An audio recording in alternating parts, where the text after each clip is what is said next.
সুপ্রিয় দর্শক মণ্ডলী, সবাই কেমন আছেন? প্রতিদিনের মতো চলে আসলাম এই মুহূর্তের আজকের 28শে মার্চ 2026 রোজ শনিবারের খুবই গুরুত্বপূর্ণ নিম্নচাপ, ঘূর্ণিঝড়, কালবৈশাখী, শিলাবৃষ্টি, বজ্রবৃষ্টির আবহাওয়ার সংবাদ নিয়ে। আজ রাতেই দুই বাংলায় ধেয়ে আসছে নতুন বৃষ্টি বলয় রিমঝিম।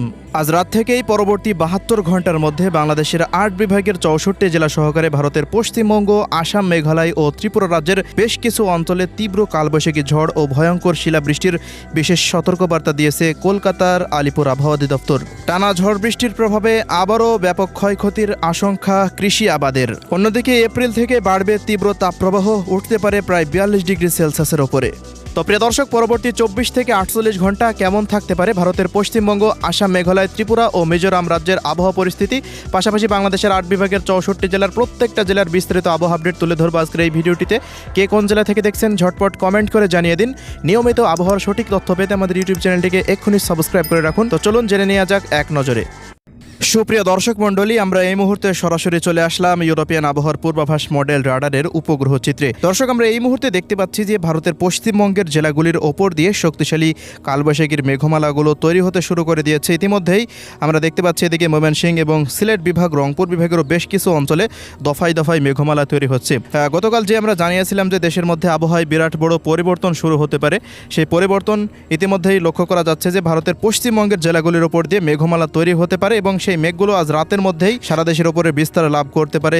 বাংলাদেশের 8টি বিভাগের প্রত্যেকটা অঞ্চলের ওপর দিয়েই পরবর্তী 24 থেকে 72 ঘন্টা পর্যন্ত তীব্র ঝড় বৃষ্টির আশঙ্কা রয়েছে। একইভাবে ভারতের পশ্চিমবঙ্গের কলকাতা থেকে শুরু করে উত্তরবঙ্গের জেলাগুলি, এদিকে আসাম, মেঘালয়, ত্রিপুরা রাজ্যের অধিকাংশ স্থানেই তীব্র ঝড় বৃষ্টি হতে পারে বলে আমরা এই মুহূর্তে রাডার থেকে দেখতে পাচ্ছি। তো কথা না বাড়িয়ে সরাসরি এবার চলে যাচ্ছি বৃষ্টিবাহী মোডে। দেখে নেব কোন কোন অঞ্চলগুলোতে কি পরিমাণে ঝড় বৃষ্টি হতে পারে।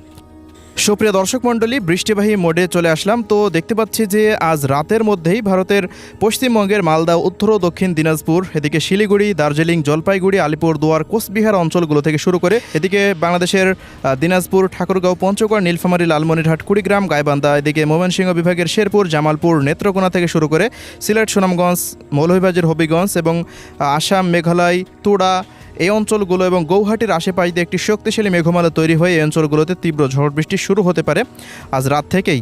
এছাড়া পরবর্তী সময়ে মেঘমালাগুলো আস্তে আস্তে বাংলাদেশের মধ্যে প্রবেশ করতে পারে। এই মুহূর্তে রাজশাহী, পাবনা থেকে শুরু করে দেখা যাচ্ছে তাড়াশ, চাঁপাইনবাবগঞ্জ, জয়পুরহাট, বগুড়া, সিংড়া, নাটোর, সিরাজগঞ্জ, নন্দীগ্রাম এই সমস্ত অঞ্চলগুলোর উপর দিয়ে তীব্র ঝড় বৃষ্টি হতে পারে। এর পরবর্তী সময় এই মেঘমালাগুলো দেখা যাচ্ছে ঢাকা বিভাগের ওপরে সক্রিয় হয়ে উঠতে পারে। এই মুহূর্তে গাজীপুর, কাপাসিয়া, টাঙ্গাইল, গাজীপুর এই অঞ্চলগুলোতে সক্রিয় হয়ে বৃষ্টিপাত ঘটাতে পারে।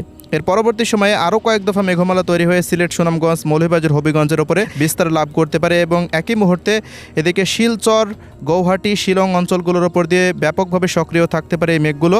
এদিকে আবার ঢাকা, মুন্সিগঞ্জ, নারায়ণগঞ্জ, নরসিংদী, শরীয়তপুর, মাদারীপুর, গোপালগঞ্জ, টঙ্গিপাড়া, এদিকে গাজীপুর, রাজবাড়ী, ফরিদপুর, মানিকগঞ্জ, টাঙ্গাইল এই অঞ্চলগুলো, কিশোরগঞ্জের আশেপাশ দিয়েও ব্যাপকভাবে বৃষ্টিপাত হতে পারে। এদিকে চট্টগ্রাম বিভাগেরও ব্রাহ্মণবাড়িয়া, কুমিল্লা, ফেনী, নোয়াখালী, লক্ষ্মীপুর, চাঁদপুর অঞ্চলগুলোতে তীব্র ঝড় বৃষ্টি হতে পারে। ভারতের ত্রিপুরা রাজ্যের আমবাসা, আগরতলা, রামপুর, আইজল অঞ্চলগুলোতেও তীব্র ঝড় বৃষ্টির আশঙ্কা দেখা যাচ্ছে 28শে মার্চ রোজ শনিবার। এদিকে খুলনা বিভাগেরও কুষ্টিয়া, মেহেরপুর, চুয়াডাঙ্গা, ঝিনাইদহ, মাগুরা, শৈলকুপা, যশোর, নড়াইল, অভয়নগর, বাগেরহাট পর্যন্ত দেখা যাচ্ছে তীব্র ঝড় বৃষ্টি হতে পারে। এদিকে রাঙ্গামাটি, বান্দরবন, খাগড়াছড়ি, টেকনাফ, মহেশখালী অঞ্চলগুলো, কক্সবাজারের আশেপাশ দিয়ে তীব্র ঝড় বৃষ্টির আশঙ্কা দেখা যাচ্ছে।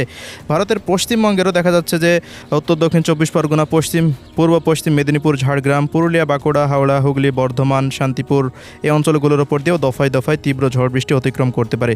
বরিশাল বিভাগেরও পিরোজপুর, ঝালকাঠি, বরগুনা, পটুয়াখালী, ভোলার বিভিন্ন স্থানে তীব্র ঝড় বৃষ্টির আশঙ্কা দেখা যাচ্ছে। প্রিয় দর্শক, এবার সবশেষ চলে আসলাম তাপমাত্রা পরিস্থিতিতে। দেখতে পাচ্ছি যে আগামী 1 এপ্রিলের পর থেকে দেশের মধ্যে এবং ভারতের পশ্চিমবঙ্গের উপর দিয়ে তাপমাত্রা পরিস্থিতি প্রায় 42 ডিগ্রি সেলসিয়াস পর্যন্ত উঠে যেতে পারে। বাংলাদেশের রাজশাহী, রংপুর এবং এদিকে খুলনা ও ঢাকা বিভাগে প্রায় 40 ডিগ্রি প্লাস তাপমাত্রা পরিস্থিতি উঠে যেতে পারে। এই অঞ্চলগুলোতে তীব্র ভ্যাপসা গরম হতে পারে। ভারতের পশ্চিমবঙ্গের প্রত্যেকটা জেলাতে প্রায় 42 থেকে 45 ডিগ্রি সেলসিয়াস পর্যন্ত তাপমাত্রা উঠে আসার সম্ভাবনা রয়েছে। তো এই ছিল আজকের আবহাওয়া।